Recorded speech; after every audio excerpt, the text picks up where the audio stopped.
Snow whirls outside my apartment window as I remove my hospital ID badge, the plastic clicking against the kitchen counter. The scent of cinnamon and apples wafts through the roomy signature bread pudding cooling on the stovetop. Christmas lights twinkle on my modest tree, casting warm shadows across carefully wrapped presents stacked beneath its branches. 12 hours on my feet in the geriatric ward have left me bone-weary, but a quiet smile tugs at my lips. This year will be different. This year, I'll be good enough. My phone buzzes. Trevor's name appears on the screen, and I press the speaker button while hanging my winter coat. Hey, sis. His voice carries that casual lilt that always precedes bad news.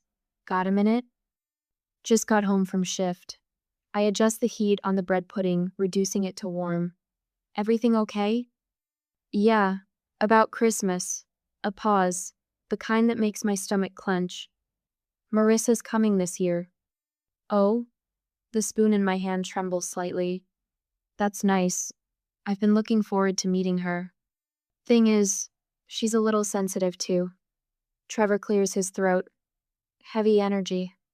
The spoon clatters against the countertop. What? Maybe it's better if you sit this one out. Blood rushes in my ears. My fingers grip the counter edge. You're uninviting me to Christmas. Our family Christmas? Every year you sit there all serious, barely talking. His words tumble out faster now. Mom says it brings the mood down. Marissa's new, I don't want her to feel uncomfortable. My gaze drifts to the suitcase by my door, packed for the visit I've spent months planning. I see. Don't be like that, Teresa. You know how you get. The bread pudding's sweet aroma turns cloying. I switch off the heat completely. How I get, I repeat, each word precise as a surgical cut. Yeah, you know. All doctor mode, too intense. It's just, I have to go. I end the call, my hands steady despite the tremors running through my chest. An hour passes in a blur of mindless tidying. When my phone rings again, Mom's name flashes on the screen. I consider letting it go to voicemail, but habit wins out. Hi, Mom. Honey. Her voice drips sweetness, the kind that coats bitter pills. Trevor told me you're upset. Did he tell you why? We just think. She pauses, and I hear the shift in her tone, the one she uses when talking about Marissa, bright with admiration I've never heard directed at me. It might cause tension if you come. We may not answer the door. My fingers trace the edge of a perfectly wrapped presente cashmere scarf I spent 3 extra shifts to afford. You're actually doing this. Don't be dramatic, dear. There's always next year. Maybe if you tried harder to be more festive. The words settle like lead in my stomach. 20 years of too serious, too quiet, not fun enough, crash over me. I think of my elderly patients, how their eyes light up when I sit with them, how they thank me for listening, for caring, for seeing them as people instead of problems. I don't argue, don't plead. My banking app opens with a few taps.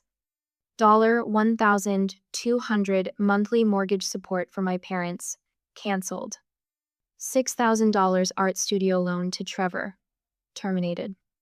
$2,500 for Mom's knee surgery rehabilitation. Stopped. No announcement, no explanation, just the quiet click of buttons. The kitchen table welcomes me, surrounded by Christmas preparations that suddenly feel hollow. Steam rises from my chamomile tea, curling in the soft glow of Christmas lights. I should cry, should rage, should feel something beyond this strange, floating sensation. A text lights up my phone. Merry Christmas early, honey. We'll figure this out next year. I set the phone face down and watch Snow Blanket Boulder in silence. For the first time in years, I feel lighter. Empty, yes, but lighter. The presents can go to my elderly patients. The bread pudding will make the nurse's break room smell like home tomorrow, and I will finally stop trying to buy my way into a family that never had room for me at their table. Have you ever realized the people who should love you most can't see who you really are? What would you do when the family that takes your support decides you're not good enough for their Christmas table? Snow blankets boulder on Christmas morning, muffling the world outside my apartment windows. The tree stands dark, its cheerful lights unplugged since that phone call. Through the glass, early sunlight catches ice crystals, turning them into prisms that scatter rainbow fragments across my living room walls. My scrubs rustle as I tuck the last wrapped present into the hall closet. No point keeping them out now. The soft wool of the cashmere scarf I bought Mom brushes against my hand as I push the door shut. My phone buzzes with another round of messages from coworkers. Maria from pediatrics invited me to her family dinner. Dr. Coleman left a voicemail about the staff gathering in the break room later. Even the night shift nurses sent a video of their potluck celebration. I swipe away the notifications and open the family group chat. My thumb hovers over the screen. Photos flood my feed. Trevor carving the turkey, his sleeve rolled up to show the tattoo I paid to have removed 3 times. Mom's antique china glinting under candlelight, the set I helped her track down piece by piece on eBay. Marissa in the center of every shot, wine glass raised, her laugh seeming to echo through the screen. A text from Mom pops up. "Merry Christmas, honey. We'll see you next year, maybe." The phone slips into my pocket as I grab my hospital ID badge. Work feels more like home today anyway. An hour later, the geriatric ward greets me with the familiar scent of disinfectant and the soft beeping of monitors. Mrs. Chen waves from her bed as I pass, her arthritis-twisted fingers clutching a tattered photo album. Mr. Rodriguez dozes in his chair, the television murmuring, "It's a Wonderful Life" in Spanish. Dr. Hartman. Agnes Miller catches my wrist as I adjust her pillow. Her paper, thin skin, feels cool against my hand. "You're the only family some of us today." I squeeze her fingers gently. Then I'm exactly where I need to be. The morning passes in a blur of small moments. Straightening blankets, listening to stories of Christmas mornings from 50 years ago, holding trembling hands through blood draws. The staff brings me coffee, dark and strong, leaving it outside patient rooms where they know I'll find it. "You didn't have to work today, Lisa," the charge nurse says as she hands me a patient chart. "Thompson volunteered to cover. This is better than sitting home alone." Her eyes soften with understanding. She's seen enough family dynamics in this ward to read between the lines. "Margaret Wilson in 412 asked for you specifically." Margaret sits propped against pillows, silver hair neatly braided, a small Christmas cactus blooming on her windowsill. She pats the chair beside her bed. "You look like someone carrying a heavy weight today." My professional mask slips for just a moment. Margaret catches it, she never misses much. "Family isn't always blood, Dr. Hartman." She adjusts her oxygen tube. "My son hasn't spoken to me in 30 years because I wouldn't give him money for another failed business venture. The hardest lesson is learning that blood doesn't always mean love." Across town, I imagine the scene in my parents' house. The dishes will be done by now. Trevor always times the cleanup to finish before the evening movie marathon. He'll be showing Marissa the photo wall, pointing out vacation snapshots and graduation portraits. That's when it happens. At home during that time, that's Dr. Teresa Hartman. Marissa's voice rises in recognition as she stops at my medical school graduation photo. The room goes quiet. She saved my grandmother's life. The silence stretches as she continues, wine glass forgotten in her hand. "My grandmother said she was the first doctor who made her feel like a person, not just a patient." Trevor shifts his weight, that nervous tell I've known since childhood. "Hey, who wants to watch White Christmas?" But Marissa's gaze lingers on the photo, on the sister who should be there.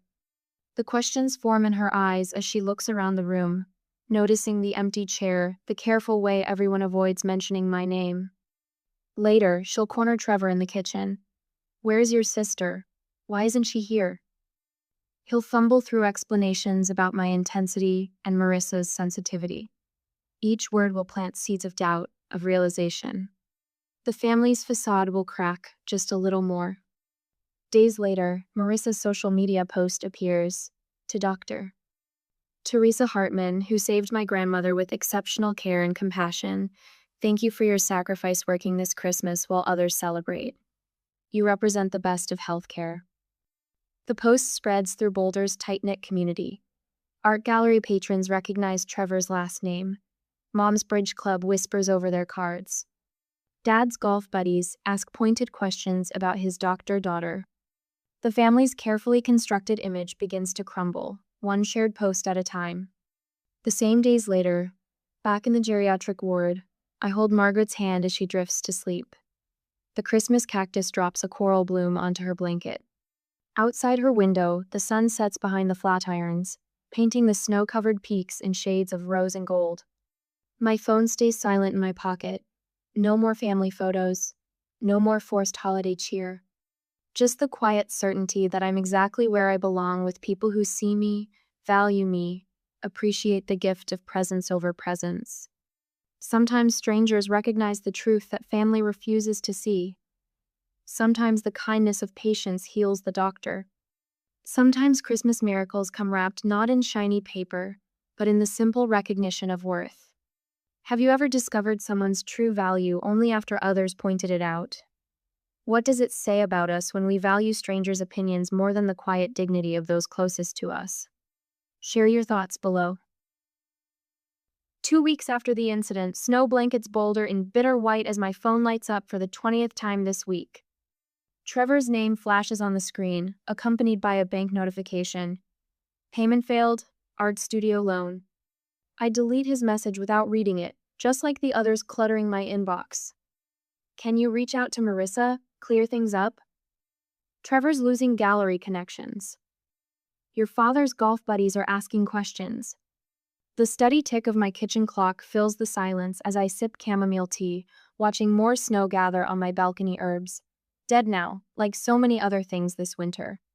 A formal letter arrives from my father, the heavyweight paper carrying his law firm's letterhead. The words swim before my eyes, concerns about your increased working hours and signs of professional burnout. My fingers crease the paper's edge. At work that week, Susan from HR catches me between patient rounds. Dr. Hartman? Your father called about arranging a mental health leave. She studies my face with careful concern. I told him all leave requests need to come from the physician directly. I thank her, my voice steady. In my office, I open the bottom drawer and add his letter to a growing file labeled Documentation. 8 years of canceled checks, loan agreements, and payment records nestle beneath it. My cousin Rachel sends a text with a yoga retreat voucher. In case you're feeling overwhelmed, sweetie. Everyone's worried. The same cousin who borrowed $2,000 last spring and never mentioned it again. The next few days also bring more concern about my mental health, but I just brush it off, focusing on work more. Friday afternoon brings an unexpected visitor. Marissa stands in the hospital corridor clutching a bouquet of winter whites. Her designer boots click against the linoleum as she shifts her weight. I didn't know you weren't invited to Christmas. Her voice carries none of Trevor's practiced charm. They talk about you like you're some distant relative, but my grandmother can't stop praising the doctor who finally listened to her. I maintain my professional distance, hands clasped behind my back. The flowers she holds remind me of the decorations I'd bought for the family dinner I never attended. Trevor told me he supports your career. Marissa's mouth twists. He made it sound like he was the responsible older brother looking out for his kid sister. I paid for his art studio. The words fall like snow, soft but cold. And their mortgage, and Mom's knee surgery. Marissa's fingers tighten on the bouquet stems. He never said. All those dinners at expensive restaurants, the gallery openings. Her voice trails off as understanding dawns. They used your money to exclude you. Before I can respond, my pager buzzes. Mrs. Wilson in 302 needs attention. Excuse me, I murmur, already moving toward my patient. Some responsibilities matter more than others. Sunday afternoon brings heavy clouds and heavier footsteps outside my apartment. The knock echoes like a gavel strike. Through the peephole, I see them clustered in the hallway. Mom in her good wool coat, Dad gripping his leather portfolio, Trevor with a stack of papers I recognize as overdue notices. Teresa, honey? Mom's voice drips sweetness. We just want to talk. I open the door exactly 3 inches, and the security chain was drawn tight. The familiar scent of mom's perfume tries to pull me back to childhood holidays, when I still believed trying harder would make them see me. No, the word comes out calm, like delivering a diagnosis. I start to close the door. Wait. Trevor thrusts the overdue notices toward the gap. You can't just. The door clicks shut with quiet finality. I've been paying your bills for 8 years. My voice carries through the solid wood, clear and measured. Years of calming anxious patience has taught me the power of a steady tone. You've been taking my money while treating me like an obligation. Mom's intake of breath sounds sharp. That's not fair, honey. We've always. I won't fund my own exclusion anymore. Silence stretches between us like a flat line on a heart monitor. Dad clears his throat. This isn't like you, Teresa. A laugh bubbles up, surprising in its lightness. Through the door, I say what decades of silence have buried. You never knew who I was. Their footsteps retreat down the hallway, leaving only the whisper of papers sliding under my door. Payment demands, guilt-wrapped in legalese, the price they assumed I'd keep paying to belong. I gather the papers without reading them, add them to my documentation file, and return to reviewing patient charts. Outside my window, though, has stopped falling. The late afternoon sun breaks through, setting the white landscape ablaze with unexpected light. My phone buzzes with a text from Mrs. Wilson's granddaughter. Thank you for sitting with Gran today. She said you made her feel heard.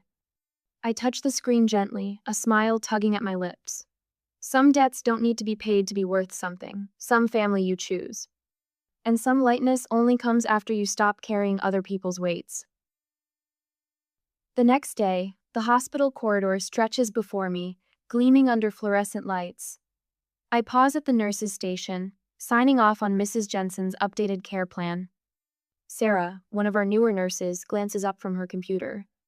Dr. Hartman? Your parents stopped by earlier. I didn't know they lived in Boulder, too. My pen stills against the chart. They don't. The words come out quieter than intended. They needed something. Sarah's eyes widen slightly, but she says nothing. The silence fills with understanding I never wanted to give. I focus on my signature, each letter precise and controlled. Down the hall, Mr. Garcia waves from his doorway. His thin face brightens as I approach. Doctor? Hartman, look what my grandchildren sent. He holds up a handmade card covered in glitter and wobbly letters. They're coming to visit next week. I lean against his doorframe, smiling at his joy. Here, in these quiet moments with patients who value presence over performance, I find the belonging my family never offered. The morning passes in a familiar rhythm of rounds and consultations. During my lunch break, Beth from reception appears in the doctor's lounge, holding a cream-colored envelope. This came for you. She sets it beside my sandwich. From a Marissa Wilson? My stomach tightens at the name. I open the envelope carefully, unfolding a single sheet of heavy stationery. Dear Dr. Hartman, you didn't just save my grandmother's life last October. You made her feel alive again. The way she lights up talking about you, the doctor who listened, who remembered her stories about teaching in the 1960s, who treated her like a person instead of a problem to solve. The Teresa they describe at family gatherings and the doctor I met that day at the hospital, they're two different people. Or maybe they're the same person, seen through very different eyes. I'm sorry they couldn't see what was right in front of them all these years. With gratitude and regret. Marissa. The paper trembles slightly in my hands. I read it twice more before standing to grab the simple black frame from my desk. The letter slots in perfectly, edges aligned with careful precision. I position it next to my medical school diploma, these twin testimonies to who I am when no one is trying to make me smaller. That afternoon, a local reporter interviewed me for a feature on geriatric care. I speak about dignity in aging, about listening to patients' stories, about honoring the full lives behind each medical chart. The article runs the following week, my photo alongside quotes about compassionate care and patient advocacy. My colleagues share it online. Comments flood in from families of former patients. Dr. Hartman saved my father's spirit while saving his life. She gave my mother back her voice when others had stopped listening.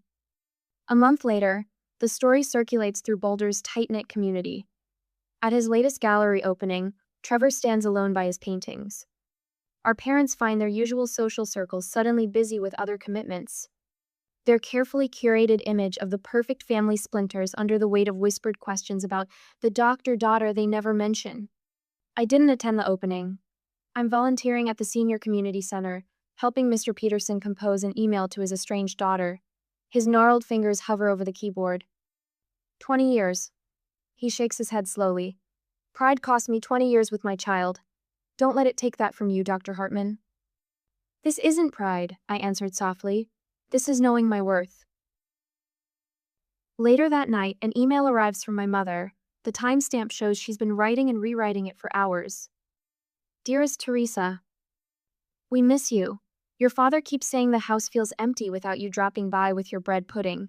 We never meant to hurt you. Can't we start over? Family should stick together. Also, dear, could you please speak to Marissa about taking down that social media post? Trevor's having trouble booking new galleries. His career is at stake. Love. Mom? No mention of Christmas. No acknowledgement of 8 years of financial support. No recognition that family should stick together rings hollow when they couldn't make room for me at their table. I read the email twice, noting the familiar pattern. Crisis brings them to my door, but only to fix what's broken, never to repair what they broke in me. The email goes to the archive unanswered. Outside my window, spring snow dusts the sidewalks. I think of Mr. Peterson, typing slowly to bridge 20 years of silence. Of Margaret Wilson, whose grandmother still talks about the doctor who listened. Of all the small kindnesses that build real connections, and all the grand gestures that never filled the hollow space where family should have been. My phone buzzes with a text from Elena, my mentor in geriatrics. Saw the article. You're changing lives here, Teresa. Proud to work alongside you. I touch the framed letter on my desk, then my medical school diploma beside it. The snow falls silently, covering old tracks, leaving clean pages for new stories to unfold. Some say blood is thicker than water, but what happens when that blood runs thin with conditions, expectations, demands? What happens when family treats you like nothing until they need something? I've learned that walking away isn't always an ending. Sometimes it's the first step toward becoming who you were always meant to be. A month later, sun glints off stacks of fresh peaches at the Boulder Farmers Market. I adjust my canvas shopping bag, filled with local honey and summer tomatoes, while Dr. Elena Martinez tells me about her grandson's first steps. The morning air carries hints of kettle corn and fresh bread, mingling with guitar music from a street performer nearby. A sudden hush from my colleagues breaks through our conversation. My spine stiffens before I see them. Some warnings don't need words. Teresa! What a coincidence! Mother's voice rings out bright as a new penny. She weaves between produce stands, Dad trailing behind her like a shadow. Their presence feels wrong here in my Saturday sanctuary, like discovering a snake in your garden. Dad's eyes fix on my shopping bag. The last time he looked at me directly was 8 years ago, when I handed him the first mortgage check. Trevor hangs back by a display of sunflowers, shoulders hunched. A woman beside him examines organic kale, carefully not watching our family tableau. We've been trying to reach you, honey. Mother steps forward, arms outstretched for a hug. I won't return. Her perfume, same one since 1985, threatens to overwhelm the market's honest sense of earth and vegetables. Elena's hand brushes my elbow, a silent signal. I'm here. Your father's grilling next Sunday. Mother smooths her linen blouse, a gesture I recognize from countless family photographs. We expect you at 6. Not an invitation. An announcement. The old Teresa would have nodded, would have shown up with a bottle of wine and an aching smile, desperate to prove her worth. No, the word falls between us like a stone in still water. Don't be difficult, Teresa. Mother's voice drops to a stage whisper. We're trying to make things right. Are you? The question comes out calm, professional. The same tone I use discussing terminal diagnoses with families. When did you decide that? When Trevor's gallery connections dried up? When Dad's golf friends started asking questions? That's not fair. Trevor steps forward, abandoning his sunflower sanctuary. This isn't the place. You're right. I met his gaze. The place was Christmas, when you uninvited me because I was too serious for your girlfriend. Mother's fingers flutter to her throat. Honey, please. The place was when Dad called my hospital suggesting I needed mental health leave. A sharp intake of breath from Elena. This is news to her. The place was 8 years ago when I started paying your mortgage. My voice carries across displays of organic honey and handmade soap, and funded Trevor's studio, and covered Mom's knee surgery. Heads turn, whispers ripple through the market crowd. Mother's tears start right on schedule. How can you embarrass us like this in public? I feel Elena shift closer to my shoulder. 2 more colleagues materialize nearby, a quiet wall of white coats and scrubs, my chosen family, moving into formation. I'm not embarrassing you. The truth flows easy now, like clean water from a spring. I'm telling the truth. You couldn't find room for me at Christmas, but you found time to call my workplace and suggest I was unstable. You excluded me from family photos but cashed my checks every month. This isn't like you, Dad says, his first words of the morning. You're making a scene. A laugh bubbles up, surprising me with its lightness. You never knew me, Dad. You never tried. What do you want from us? Trevor's voice cracks. The same break I heard when he called about Christmas, only now there's fear underneath. Fear of empty bank accounts and unpaid bills. Nothing. The word tastes like freedom. I don't need to be invited back into a family that never valued me. I've found people who see me for who I am. I glance at my colleagues, these people who trust my judgment and value my quiet ways. That's what family should be. The sun warms my face as I turn away. Guitar music fills the air again. A vendor calls out about fresh peaches. The market returns to life around us, reality rushing back into the space where our family fiction finally crumbled. Elena falls into step beside me as I walk toward the heirloom tomato stand. Her silence speaks volumes, the kind of quiet support I never found at home. Behind us, I hear Mother's voice rising. Teresa Marie Hartman, don't you dare walk away. But I'm already gone. My steps light, my back straight, my heart beating steady and strong. The truth weighs nothing at all. A year later, on Christmas Eve, snow drifts past my window, each flake catching the glow of white Christmas lights. The scent of apple cinnamon bread pudding wafts through my apartment, rich and sweet, mingling with fresh pine from the Douglas fir in the corner. Light reflects off vintage glass ornaments, casting warm shadows across framed photographs, moments captured with patients, colleagues, friends who became more. Marissa's letter sits on my mantle, framed in simple silver.